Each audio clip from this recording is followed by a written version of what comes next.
Shalom, selamat pagi Bapak Ibu Saudara sekalian. Saya yakin dan percaya bahwa kita semua diberkati Tuhan dan kita diberi kesehatan dan kekuatan dari Tuhan.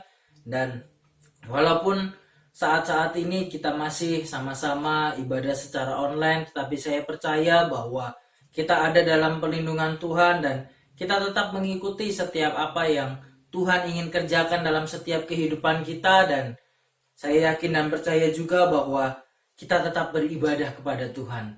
Dan sebelum kita merenungkan firman Tuhan dan sebelum kita sama-sama mendengarkan sebagian firman Tuhan, mari kita sama-sama bernyanyi dahulu, dan kiranya dari lagu ini bisa memberkati kita semua dan kita sama-sama bisa datang kepada Tuhan.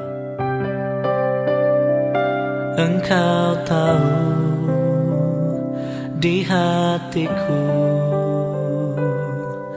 ada sejuta rindu untuk selalu bersamamu, Yesusku. Izinkan ku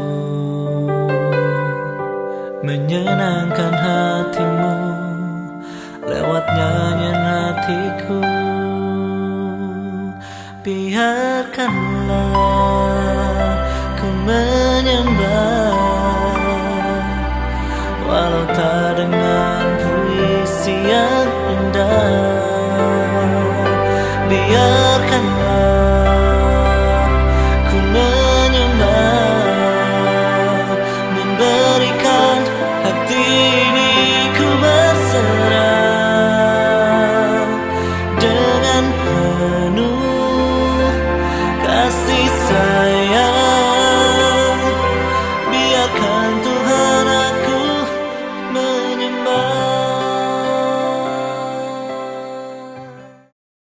Bapak Ibu yang terkasih di dalam Tuhan Yesus Kristus, sebelum kita mendengarkan firman Tuhan, kita akan berdoa terlebih dahulu. Ya Tuhan Allah, Bapa kami yang ada di dalam kerajaan sorga, Allah yang kami panggil di dalam nama Tuhan Yesus Kristus, Allah yang kuasa tidak terbatas, Allah yang sanggup melakukan hal-hal di luar daripada batas kemampuan manusia, Allah yang penuh dengan kasih, Allah yang perkasa di dalam kehidupan kami. Bapa, kami akan mendengarkan firman-Mu. Tuhan, mari Engkau beracara, pakai hamba-Mu yang menyampaikan firman-Mu dengan segala kuasa-Mu, taruh di atas di lidah mulutnya, sehingga setiap firman yang keluar dari mulutnya menjangkau jemaat-jemaat Tuhan dimanapun mereka berada. Bahkan Tuhan pimpin dan tuntun sehingga jemaat-jemaat Tuhan senantiasa selalu ada di dalam penyertaan dan pertolongan Tuhan. Tuhan Yesus, biarlah firman-Mu ini boleh menjadi rema di dalam setiap kehidupan kami, dan firman-Mu itu yang menuntun dan membimbing kami. Terima kasih Tuhan Yesus, kami akan siap hati kami untuk ditaburi dengan kebenaran firman-Mu. Haleluya, puji Tuhan. Amin. Selamat pagi Bapak Ibu, mari kita sama-sama membuka Alkitab kita dalam Injil Yohanes pasalnya yang ke-14, ayatnya yang ke-12 hingga ayatnya yang ke-13. Injil Yohanes pasalnya yang ke-14, ayat yang ke-12 sampai ayat yang ke-13. Demikian firman Tuhan. Aku berkata kepadamu, sesungguhnya barang siapa percaya kepadaku, ia akan melakukan juga pekerjaan-pekerjaan yang aku lakukan, bahkan pekerjaan-pekerjaan yang lebih besar daripada itu. Sebab aku pergi kepada Bapa, dan apa juga yang kamu minta dalam namaku, aku akan melakukannya supaya Bapa dipermuliakan di dalam Anak. Pada pagi hari ini saya akan berikan judul bahwa kerinduan hati Bapa.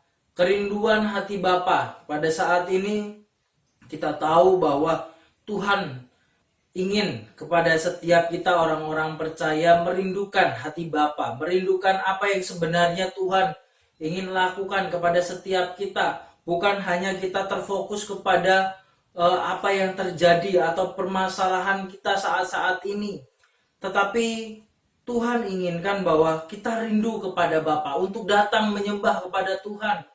Bukan hanya berkata bahwa saya rindu ingin melayani, saya rindu kepada apa yang Tuhan ingin lakukan. Tetapi kita tidak mau melakukannya, kita tidak mau mengerjakannya. Kita tidak mau melangkah untuk ini loh, sebuah kerinduan yang seharusnya kita lakukan dan kita kerjakan. Tetapi kita hanya di mulut saja, tidak ada tindakan. Nah, lalu kerinduan hati Bapa itu yang seperti apa? Yang bagaimana? Dan apa yang harus kita lakukan? Nah, oleh sebab itu Bapak Ibu Saudara sekalian, Rasul Yohanes melihat pekerjaan yang luar biasa yang Tuhan berikan pada saat itu. Untuk siapa? Untuk para pengikutnya yang luar biasa. Kenapa?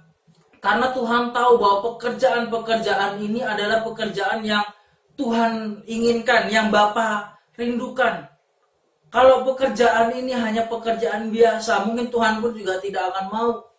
Tetapi karena Tuhan tahu bahwa kerinduan hati Bapa untuk suatu pekerjaan yang luar biasa, Tuhan inginkan setiap kita mengikutinya. Dan Tuhan berikan kepada setiap kita. Nah, tinggal bagaimana kita mau melakukannya atau tidak. Kita mau mengerjakannya atau tidak. Atau kita hanya tahu bahwa, oh ternyata pekerjaan saya sebagai orang percaya hanya seperti ini. Tetapi ya sudah, kita tidak melakukannya. Atau kita hanya mendengarnya saja, tetapi tidak kita renungkan, tidak mau kita lakukan. Nah, oleh sebab itu, Rasul Paulus melihat pekerjaan yang luar biasa pada saat itu kepada pengikut-pengikut Yesus pada waktu itu. Dan kita pun sebagai orang percaya seharusnya kita melakukan hal yang sama. Melakukan pekerjaan-pekerjaan yang Tuhan inginkan dalam setiap kehidupan kita. Dan apa pekerjaan yang Tuhan berikan kepada pengikut-pengikutnya pada saat itu? Yang pertama adalah kita tahu bahwa pekerjaan itu seharusnya kita menjadi saksinya Allah.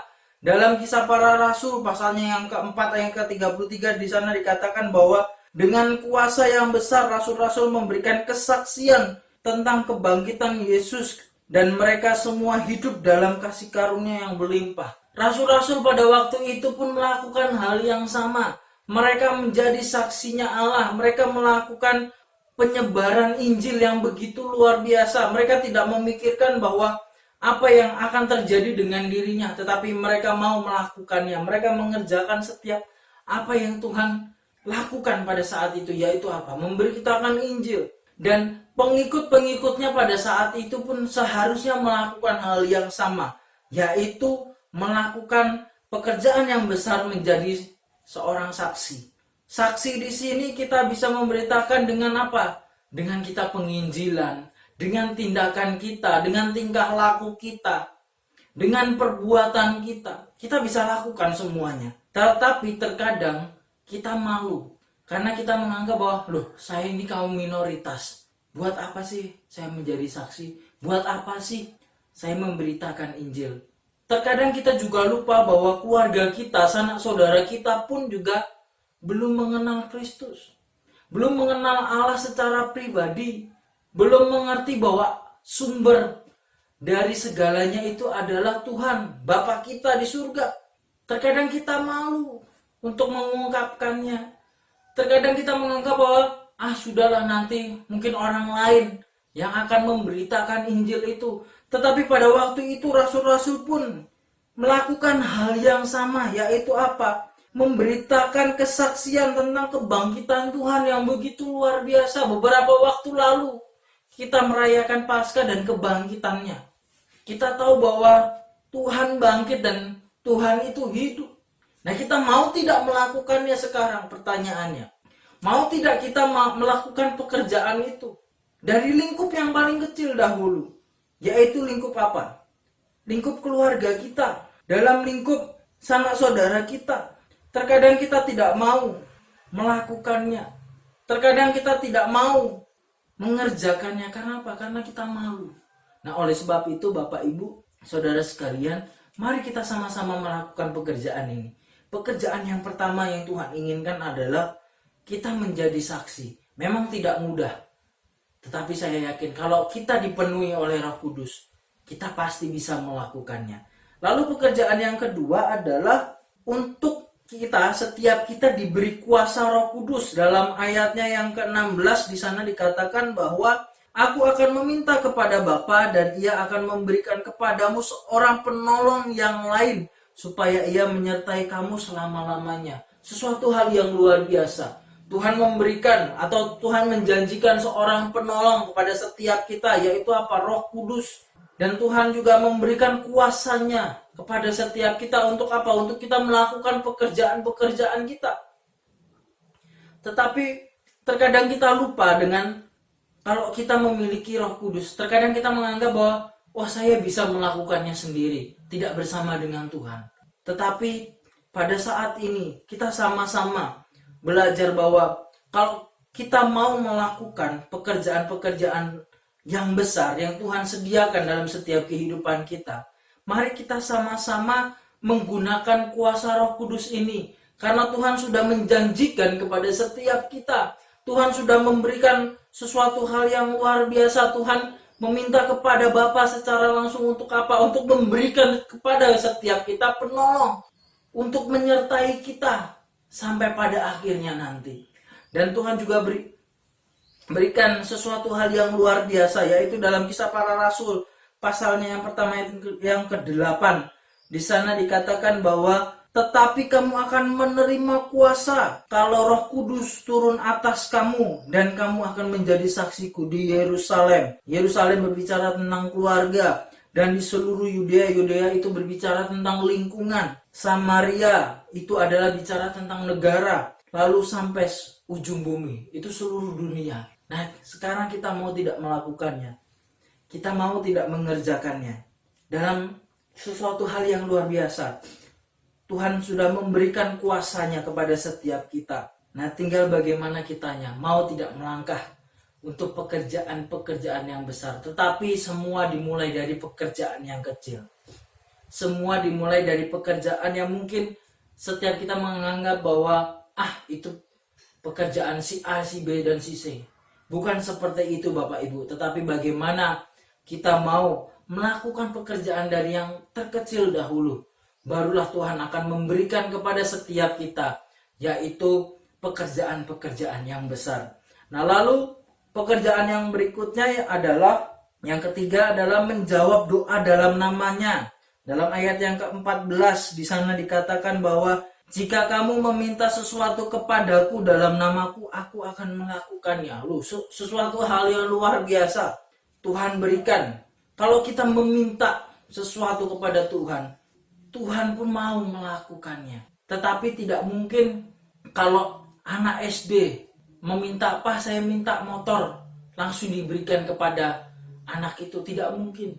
Tetapi sesuai dengan kapasitas kita sebagai orang-orang percaya, sebagai umat-umat pilihan Allah, apa yang kamu minta? Salah satu contohnya, Tuhan, aku minta karunia. Tuhan akan berikan kepada setiap kita. Toh setiap kita memiliki talenta. Toh setiap kita memiliki bakat tersendiri. Terkadang kita menganggap bahwa apa yang kita lakukan ini adalah sesuatu hal yang tidak mungkin saya bisa. Karena kita menganggap bahwa wah, yang lain aja sudah luar biasa, sudah terlalu hebat. Tetapi Tuhan ajarkan kepada kita bahwa apa yang kamu minta, Tuhan akan lakukan.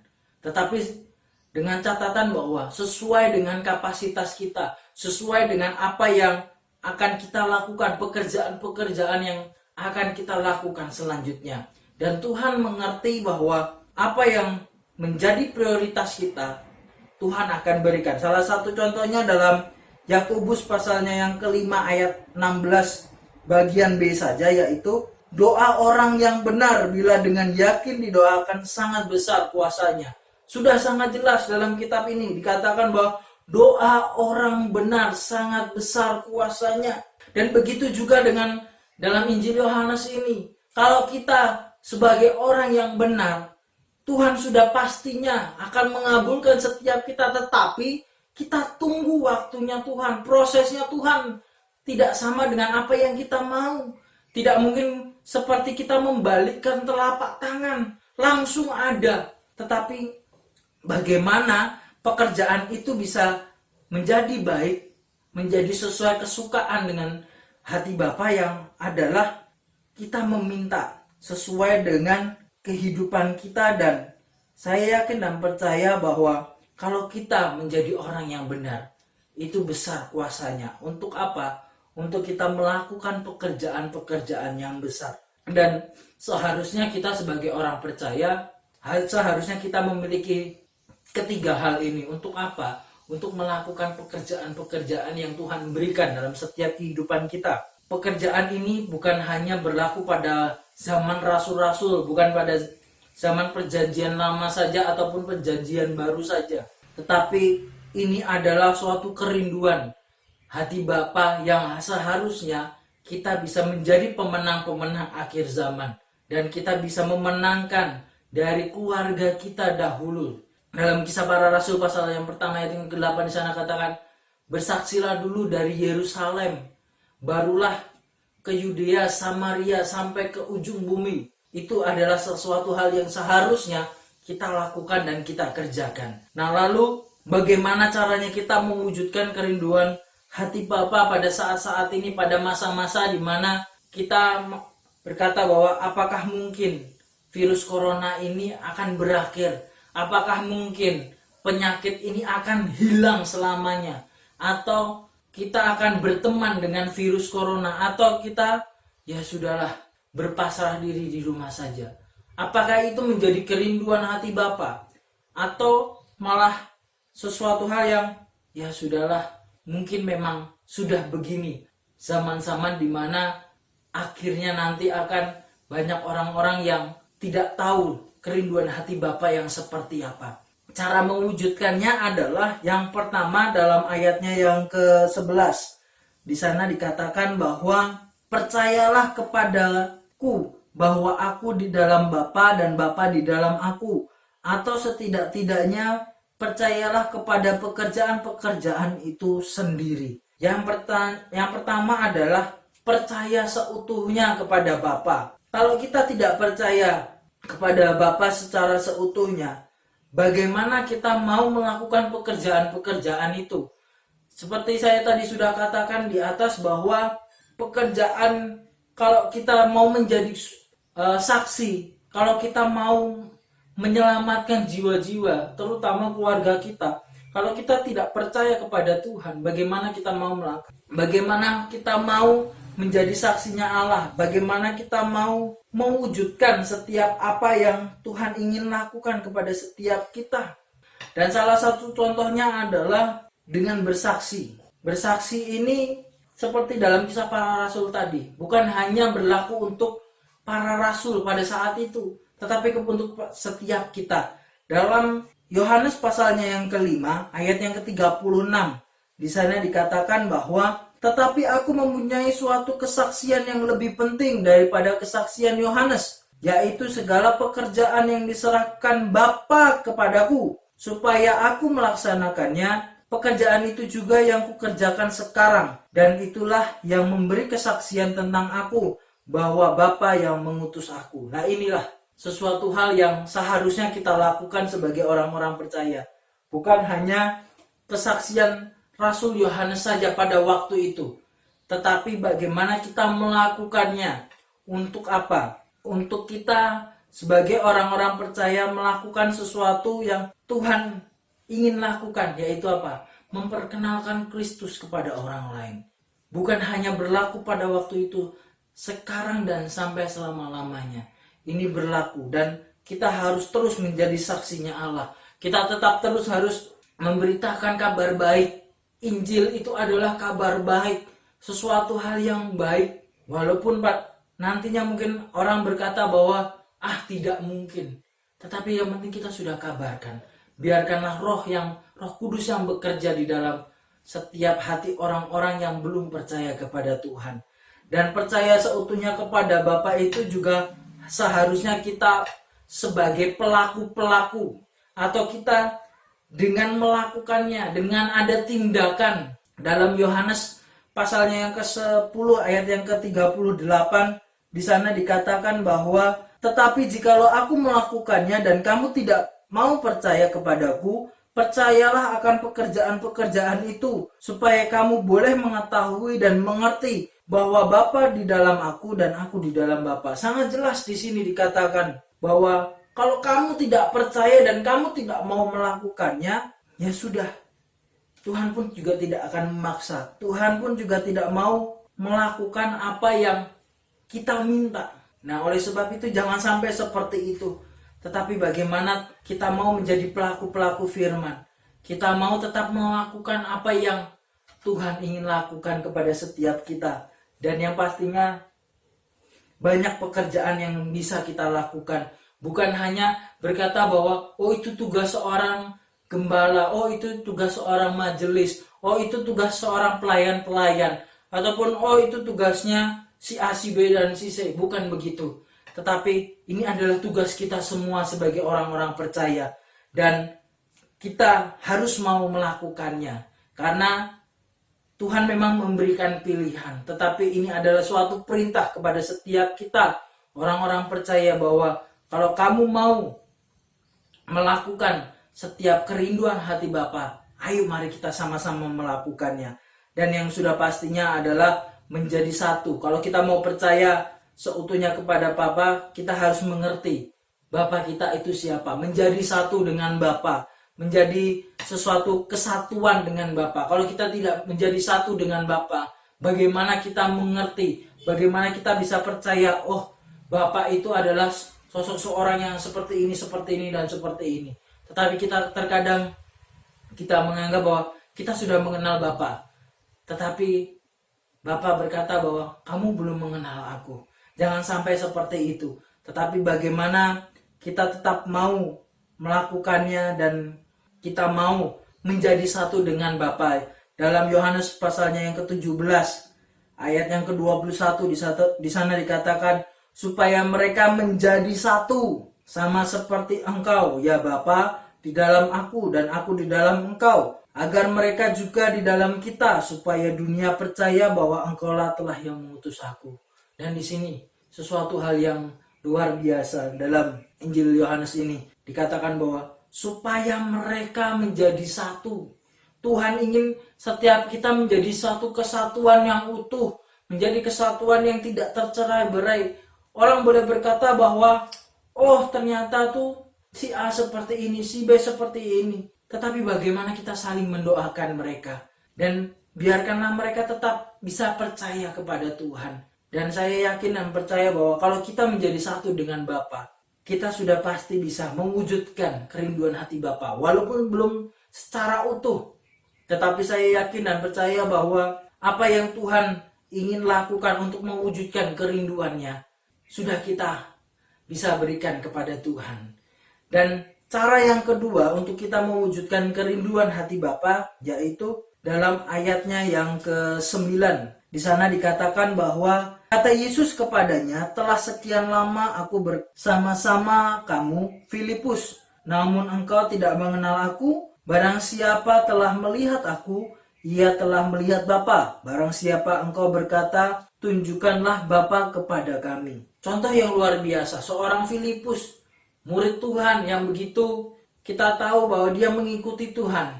Tetapi ternyata dia, cara yang kedua adalah tidak mengenal pribadi Bapa yang ada di dalam Yesus. Filipus, murid Tuhan, tidak mengenal pribadi Bapa seperti apa. Dia tidak mengerti bahwa pribadi Bapa itu sama dengan Yesus. Tetapi dia tidak bisa melihat, karena dia melihat dengan kacamatanya dia secara jasmani, tetapi dia tidak melihat secara rohani. Walaupun Filipus bersama-sama dengan Tuhan, tetapi dia tidak mengerti karakter Bapa yang sesungguhnya di dalam Yesus. Filipus tidak mengerti apa yang seharusnya dia bisa lakukan pada saat itu. Dia tidak mengerti bahwa Bapa itu adalah satu dengan Yesus. Dia tidak mengerti bahwa pada waktu itu adalah Yesus itu adalah seorang Bapa. Dalam Yohanes pasalnya yang pertama, ayat yang ke-14, di sana dikatakan bahwa firman itu telah menjadi manusia dan diam di antara kita. dan kita telah melihat kemuliaannya, yaitu kemuliaan yang diberikan kepadanya sebagai anak tunggal Bapa, penuh kasih karunia dan kebenaran. Ini sesuatu hal yang seharusnya seorang Filipus, begitu juga dengan murid Tuhan, seorang murid Tuhan yang harusnya mengenal Bapa. Tetapi ternyata Filipus berkata bahwa aku belum melihat Bapa. Dan karena apa? Karena dia belum mengenal Bapa secara seutuhnya. Padahal Bapa itu atau Tuhan Yesus itu adalah firman yang terbuka. Dan firman telah menjadi manusia. Nah sekarang tinggal bagaimana kita. Kita mau tidak mengenal pribadi Bapa secara seutuhnya. Dan Bapak Ibu semua bisa baca juga dalam Yohanes pasalnya yang ke-12 ayat yang ke-45. Dan Ibrani pertama ayat ketiga dan keempat, di sana juga dikatakan bahwa kalau kamu belum mengenal Bapa, bagaimana kamu bisa menyatakan kasihku kepada orang lain? Dan Tuhan itu adalah cahaya kemuliaan Allah. Dalam kitab Ibrani di sana dikatakan bahwa Tuhan itu adalah cahaya kemuliaan Allah dan gambar wujudnya Allah. Kalau kita cuma hanya berkata bahwa Tuhan itu pokoknya harus berbentuk manusia, Tuhan sudah menyatakan dirinya dalam bentuk manusia, tetapi Tuhan kita pun juga bisa dalam bentuk yang lain, yaitu adalah cahaya kemuliaan Allah, ataupun dalam bentuk wujud gambaran Allah itu sendiri. Saya yakin dan percaya kita akan mengenal pribadi Bapa, dan saya juga percaya bahwa kalau kita sudah mengenal pribadi Bapa, karakter Kristuslah yang ada dalam diri kita. Dan yang terakhir, untuk bagaimana kita mewujudkan kerinduan hati Bapa, yang terakhir adalah sudah pastinya kita menunggu kedatangan Tuhan kali yang kedua. Ini adalah sesuatu hal yang kita tunggu-tunggu.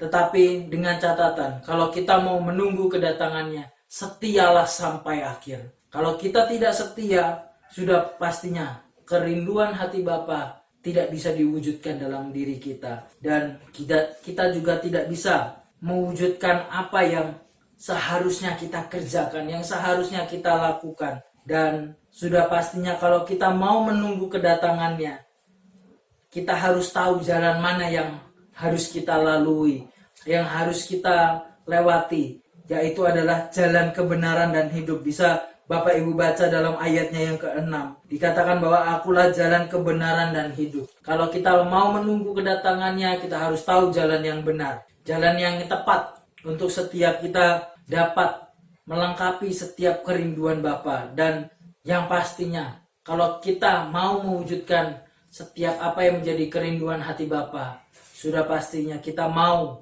mencapai mahkota dan mendapatkan mahkota yang seharusnya menjadi hak ataupun milik kita. Mahkota kehidupan yang sudah Tuhan sediakan dalam setiap kehidupan kita. Dan saya yakin dan percaya kita akan mendapatkannya. Kita bisa mewujudkan kerinduan hati Bapa.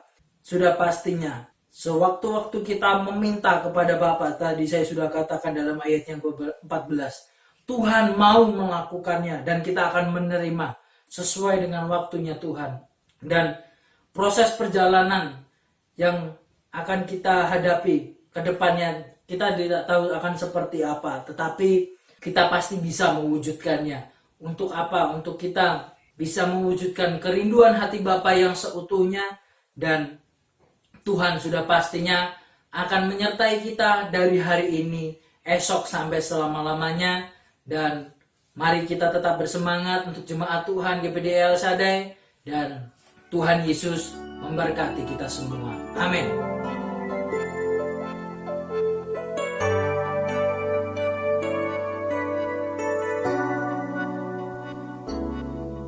Ku telah memilihmu sejak kau diciptakan untuk menjadi saksiku. Tidakkah kau sadari akan panggilanmu, membawa terang di antara bangsa? Ku rindu mereka datang kepadaku, merasakan anugerahku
Tuhan, kita sudah mendengarkan firman Tuhan. Tuhan berkati kita semua, dan mari kita sama-sama tundukkan kepala dan berdoa. Bapa Surgawi, kami bersyukur dan berterima kasih atas anugerah Tuhan bagi kami, dan juga masih diberikan kesempatan untuk mendengarkan sebagian dari firman Tuhan. Meteraikan dalam setiap hati kami agar firman Tuhan menjadi kekuatan bagi kami semua.